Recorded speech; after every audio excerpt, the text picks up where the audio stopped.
कहते हैं मुसीबत कभी अकेले नहीं आती। पहले गरीबी ने तोड़ा, फिर कुदरत ने सब कुछ छीन लिया। लेकिन क्या एक गरीब बाप के आंसू एक घमंडी की सत्ता हिला सकते हैं?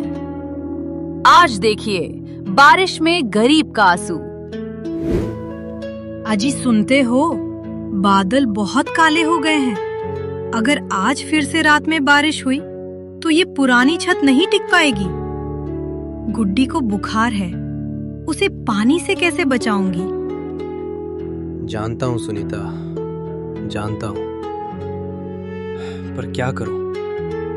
सेठ धनराज ने पिछले 2 महीने की मजदूरी अब तक नहीं दी। कल वादा किया था, आज फिर जाऊंगा मांगने।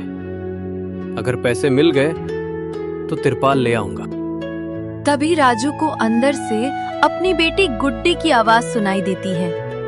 बाबूजी, मुझे ठंड लग रही है। राजू धीरे से गुड्डी के माथे पर हाथ रखता है। अरे इसका बदन तो तवे जैसा तप रहा है। सुनीता, तुम इसे ओढ़ा कर रखो, मैं अभी सेठ जी के पास जाता हूँ। आज मैं बिना पैसे लिए नहीं लौटूंगा। संभल कर जाना जी, मौसम बहुत खराब है। राजू जानता था कि सेठ उससे पैसे नहीं देगा, इसलिए वो सीधे पहले मेडिकल स्टोर की तरफ बढ़ गया। जब तक राजू क्लिनिक पहुंचा तब तक बारिश बहुत तेज हो चुकी थी और डॉक्टर गुप्ता अपनी क्लिनिक बंद करके बस निकलने ही वाले थे। डॉक्टर साहब रुकिए। अरे क्या है राजू, अब दुकान बंद करने का समय है, कल आना। डॉक्टर साहब, गुड्डी का बदन तवे जैसा तप रहा है, उसे शायद निमोनिया हो रहा है। बस एक इंजेक्शन दे दीजिए या कुछ गोलियां दे दीजिए। ठीक है, दे देता हूँ। 500 रुपए हुए, लाओ पैसे। साहब, वो पैसे तो अभी नहीं है। मैं अभी सेठ धनराज के पास जा रहा हूँ, वहां से लौटते ही आपको दे दूंगा। बस आप अभी दवा दे दीजिए, मेरी बच्ची मर जाएगी। उधारी? अरे राजू, पिछले महीने की दवाई का पैसा तो दिया नहीं तूने। और सुन, ये दवाइयां मैं खुद खरीद कर लाता हूँ, पेड़ पर नहीं उगती। पैसे नहीं हैं तो सरकारी अस्पताल ले जा। सरकारी अस्पताल तो शहर में है साहब, इतनी रात में कैसे जाऊंगा?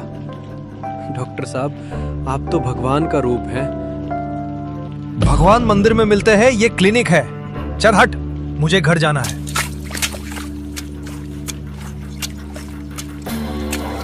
अब तो सेठ जी ही आखिरी उम्मीद है।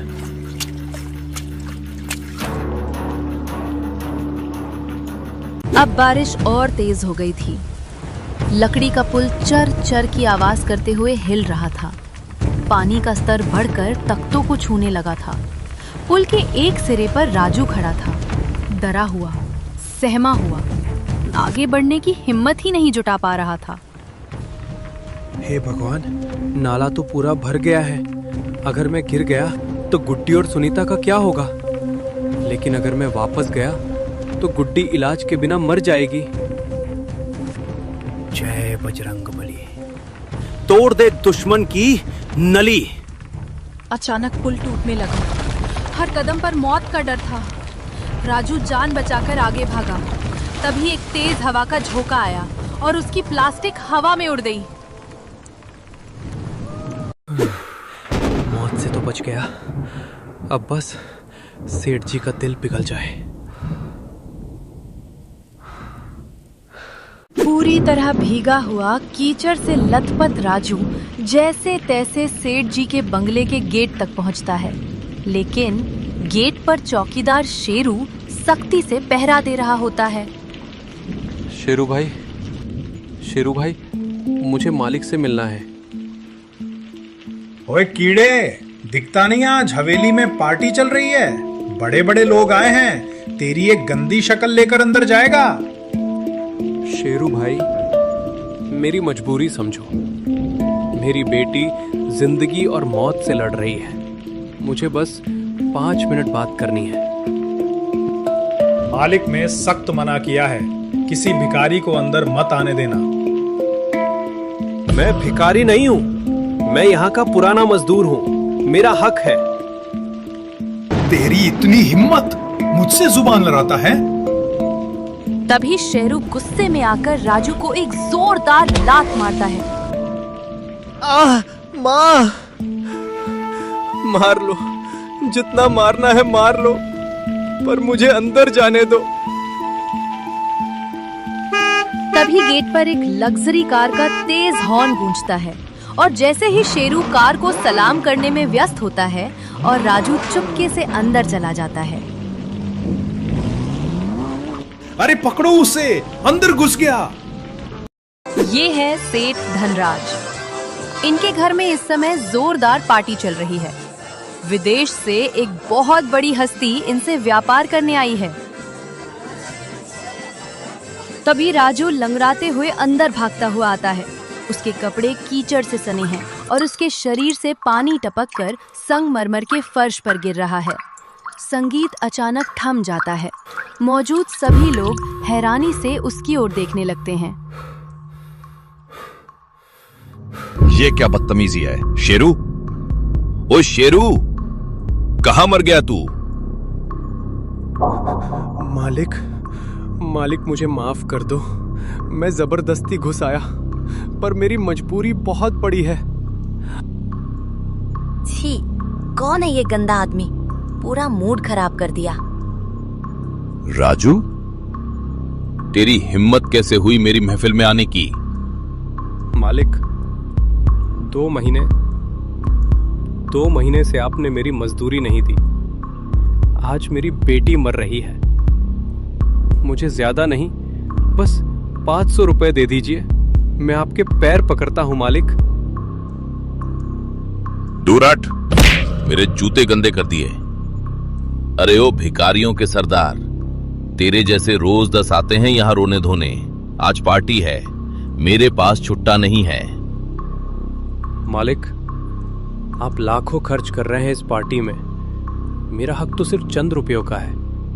आपकी एक शराब की बोतल की कीमत में मेरी बेटी की जान बच जाएगी। जबान लड़ाता है? तू मुझे सिखाएगा पैसे कैसे खर्च करने हैं? शेरू, इसे उठा के बाहर फेंक दो। और सुन राजू, अगर दोबारा यहां दिखा तो पुलिस में चोरी की रपट लिखवा दूंगा। मालिक, भगवान से डरो, गरीब की हाय लगेगी। मेरी बच्ची मर जाएगी मालिक। बहुत हो गई तेरी नौटंकी, अब दफा हो जाए यहां से।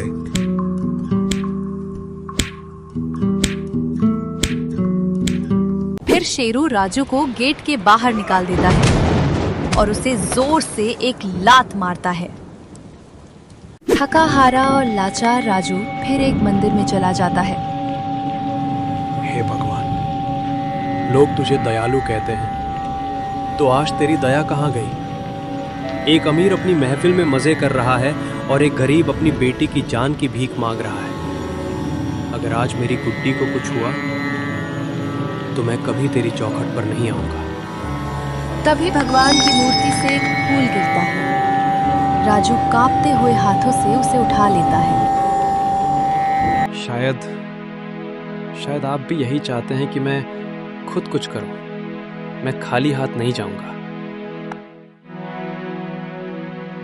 राजू तूफान के बीच अपने घर की ओर वापस मुड़ जाता है। वो जानता है कि वो असफल रहा, लेकिन अपने परिवार के साथ रहने के दृढ़ निश्चय के साथ वो तेजी से दौड़ पड़ता है।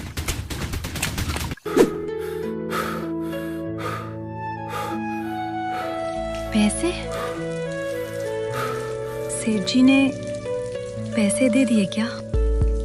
नहीं सुनीता, अमीर के पास पार्टी करने के लिए पैसे हैं, पर मजदूर को देने के लिए पैसा नहीं। सेठ ने धक्के मारकर निकाल दिया। तभी अचानक तेज हवा चलने लगती है और उनकी छत से और भी ज्यादा पानी टपकने लगता है। माँ, पानी, बिस्तर गीला हो गया। सुनीता, गुड्डी को लेकर बाहर चली जाओ, लगता है छत गिरने वाली है। वे तेज बारिश में दौड़कर बाहर निकल जाते हैं।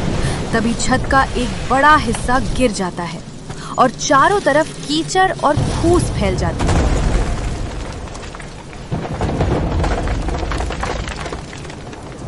अब बारिश थोड़ी कम हो गई है। राजू अपने परिवार के साथ एक पेड़ के नीचे बैठा है। वे सब जोर जोर से कांप रहे हैं। गुड्डी राजू की बाहों में बेहोश पड़ी है। गुड्डी, गुड्डी आंखें खोल बेटी। सुनीता, इसका शरीर तो बर्फ जैसा ठंडा पड़ रहा है।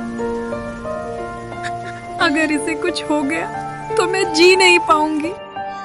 चलिए ना, सेठ जी के पास फिर चलते हैं। शायद उनकी पत्थर की छाती पिघल जाए।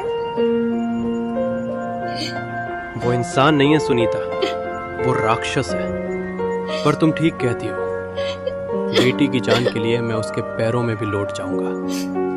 चलो। वे घुटनों तक भरे पानी में चलते हुए सेठ की हवेली की तरफ बढ़ते हैं। सेठ के प्रवेश द्वार पर अब शेरू नहीं था, इसलिए वे सीधे अंदर चले जाते हैं। मालिक, मालिक, बाहर आइए, मेरी बेटी मर जाएगी। हमें बस बरामदे में बैठने दीजिए मालिक। कौन है बे? सोने भी नहीं देते।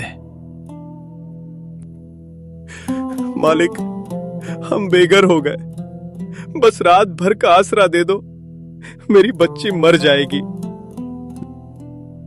भाग जा यहां से। मेरा घर कोई धर्मशाला नहीं है। साले बीमारी फैलाएगा मेरे घर में। निकल। और हां, ये आखिरी चेतावनी है, इसके बाद पुलिस आएगी। अब बारिश पूरी तरह से रुक चुकी थी और वे लोग सेठ धनराज के घर से निकल आते हैं और दूर शहर के अस्पताल की ओर बिना किसी दिशा के चलते जाते हैं। अचानक सड़क पर एक कार तेजी से आती हुई दिखाई देती है।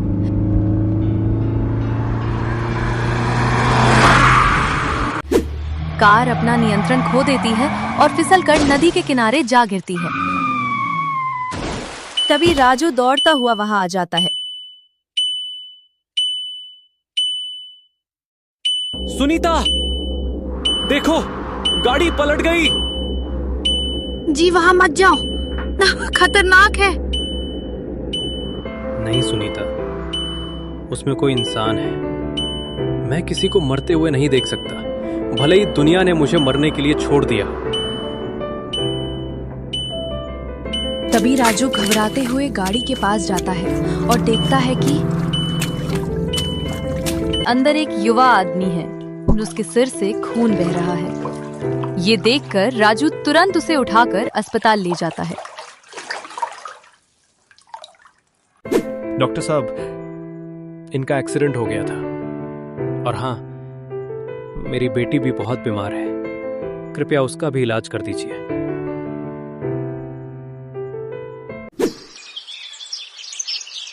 अगली सुबह राजू फर्श पर बैठा है, कीचड़ से सना हुआ और बेहद थका हुआ। गुड़िया बिस्तर पर लेटी है, उसके हाथ में ड्रिप लगी हुई है। पास वाले बिस्तर पर लेटा युवक विक्रम धीरे धीरे होश में आता है। वो धीरे धीरे उठता है और अपने चारों ओर नजर दौड़ाने लगता है। मैं कहाँ हूँ? होश आ गया? तुम बहुत किस्मत वाले हो। अगर ये राजू तुम्हें वक्त पर ना लाता तो तुम नदी में बह गए होते। इसने अपनी बीमार बेटी की परवाह न करते हुए पहले तुम्हें कंधे पर लादकर यहाँ लाया। भाई साहब, आपका बहुत शुक्रिया।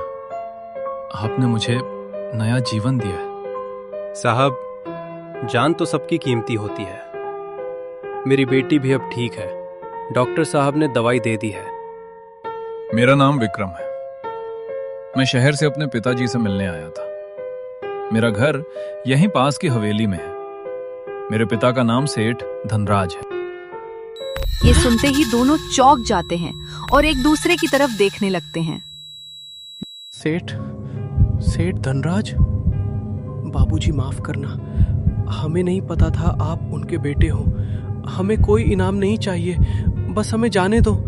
सेठ जी हमें देखेंगे तो मार डालेंगे। आप डर क्यों रहे हैं? मेरे पिताजी आपको क्यों मारेंगे? आपने तो मेरी जान बचाई है। मुझे कुछ समझ नहीं आ रहा है। आपके पिता ने ही हमें कल रात बारिश में घर से निकाल दिया था बाबूजी। हमारी झोपड़ी गिर गई। उन्होंने मजदूरी के पैसे नहीं दिए। हमने भीख मांगी तो धक्के मार दिए।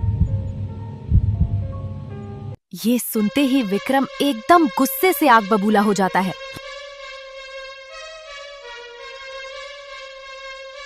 अगले दिन अस्पताल की एम्बुलेंस विक्रम को उसके घर छोड़ गई। विक्रम अपने साथ राजू को भी लेकर आया। उधर सेठ धनराज बहुत परेशान था।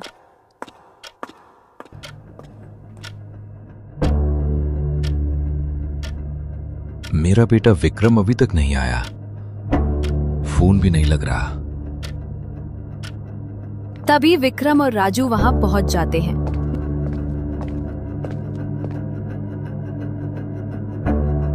विक्रम, मेरे बेटे, क्या हुआ तुझे? ये पट्टियां और ये क्या? और ये मनहूस भिखारी तेरे साथ क्या कर रहा है? इसे अंदर किसने आने दिया? बस बहुत हो गया पिताजी। जिसे आप भिखारी कह रहे हैं, आज उसी ने मेरी जान बचाई है। और जिसे आप बड़ा आदमी कहते हैं, यानी आप खुद, आप आज मेरी नजरों में बहुत छोटे हो गए हैं।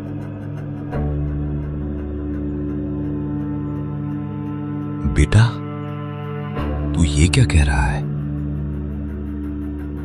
सही कह रहा हूं। कल रात जब ये बारिश में भीग रहे थे, इनकी बच्ची मर रही थी, तब आपने इन्हें धक्के मारकर निकाला था ना। अगर ये भी आप जैसे होते तो कल रात मुझे एक्सीडेंट के बाद मरने के लिए छोड़ देते। पर ये गरीब जरूर है, लेकिन इनका दिल आपसे बहुत बड़ा है।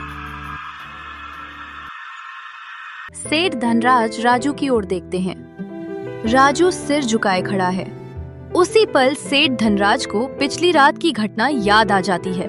उनके चेहरे पर पछतावा साफ दिखाई देता है और वे भीतर ही भीतर शर्मिंदा महसूस करने लगते हैं।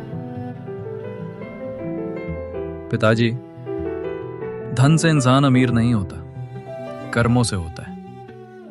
आज अगर मेरा एक्सीडेंट हुआ तो शायद वो आपके पापों की सजा थी जो मुझे मिली, और मेरी जान बची तो वो इस मजदूर की पुण्य का फल है।